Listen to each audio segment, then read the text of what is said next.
देवी को भी एहसास हो रहा है और पंडित जी को भी उस संत की याद आ रही है जिस संत ने पंडित जी को कहा था महाराज परमात्मा को अपना बेटा मान लो। आज पंडित जी के मन में विचार आया है कि अगर मैं संत जी की बात मान लेता तो आज मुझे इतना कष्ट नहीं सहना पड़ता। रात्रि में धुंधली देवी जी ने भी कुएं पे गिर करके अपने प्राणों का त्याग कर दिया। धुंधकारी को लगा मैं तो आजाद हूँ। भैया जो माँ होती है लोग माँ की कीमत नहीं समझते हैं, लोग माँ की कदर नहीं जानते हैं, लेकिन जो माँ होती है भैया ये आपका लालन पालन करती है, आपको संस्कार देती है, आपके लिए कष्ट सहती है। लेकिन अगर किसी भी बेटे से कहोगे कि तुम्हारी माँ ने तुम्हारे लिए क्या किया है तो बेटा कहेगा अरे क्या ही किया है, बस जन्म दे दिया है, यही किया है, इसके अलावा और कुछ भी नहीं किया। महाराज माँ अनमोल होती है।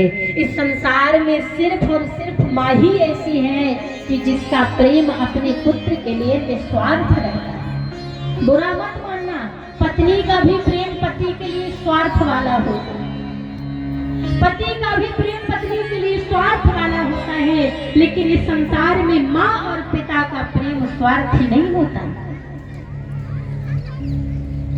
क्योंकि माँ तो वो है कि जो आपको 9 महीने तक अपने गर्भ में रखती है। कहते हैं माता को देखो बेटे पर वो कैसा लाड लगाती है, 9 माह गर्भ में रख करके नित अपना दूध पिलाती है,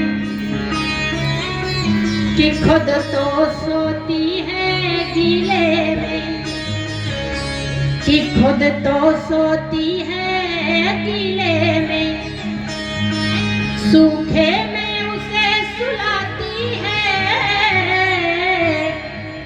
कि सूखे में उसे सुलाती है,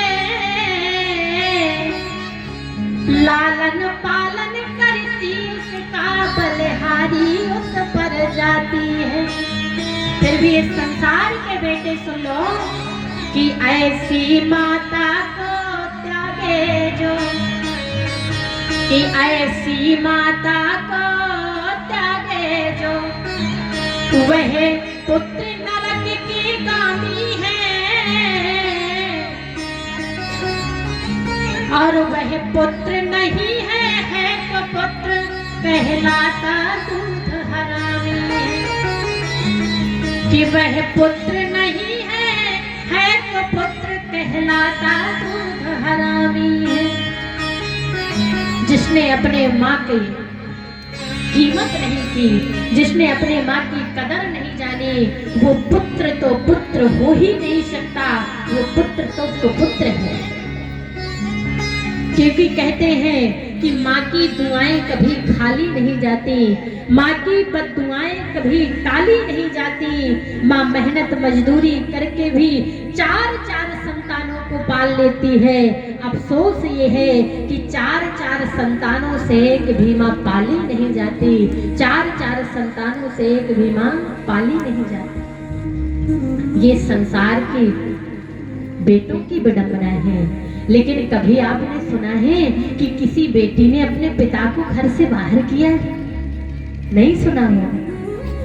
लेकिन ये हर घर की कहानी है कि बेटे और बहू ने अपने सास ससुर को घर से बाहर कर दिया। इस संसार के लोग बेटों को कहते हैं, लेकिन भैया जितना स्नेह जितना प्रेम बेटी कर सकती है बेटे नहीं कर सकते। ये बात आपको समझना ही पड़ेगा।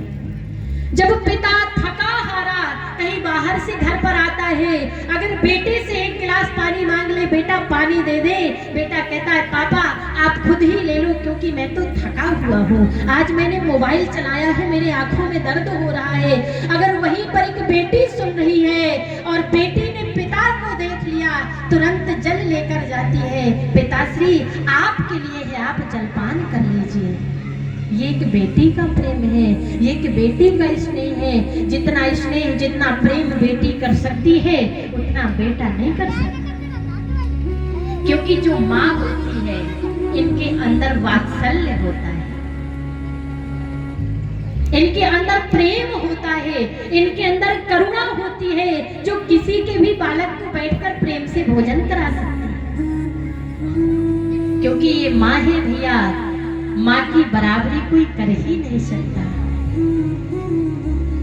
माँ से किसी की भी बराबरी नहीं की जा सकती। तो जो लोग भी कथा सुनने आते हैं, उनसे मेरा एक ही कहना होता है, अगर आपको जीवन में कभी भी मोक्ष चाहिए, आपको जीवन में कभी भी तरक्की चाहिए, तो याद रखना कि अगर घर में बैठे देवता सुखी हैं, तो तुम सुखी हो। पर अगर घर में बैठे देवता, माता और पिता दुखी हैं, तो बालक कितना ही संघर्ष क्यों ना कर ले, कभी भी ऊंचाइयों तक नहीं जा सकता है।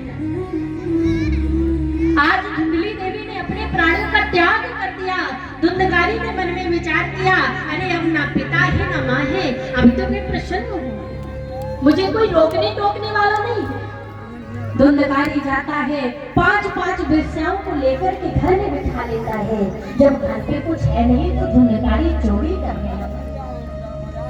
और जब चोरी करने लगा, तो महाराज वेश्याओं ने मन में विचार किया कि अगर अब धुंधकारी ने चोरी की और राजा ने इसको पकड़ लिया, तो इसके साथ साथ हम भी लपेटे जाएंगे। इसलिए जितना धन है, इतना धन लेकर के यहाँ से चले जाते हैं। धुंधकारी को पकड़ा, पकड़कर खंभे से बांध दिया, अग्नि के जलती हुई अंगारे धुंधकारी के मुख पर डाल दिया। महाराज वो 5 वेश्याएं छोड़कर चली गई और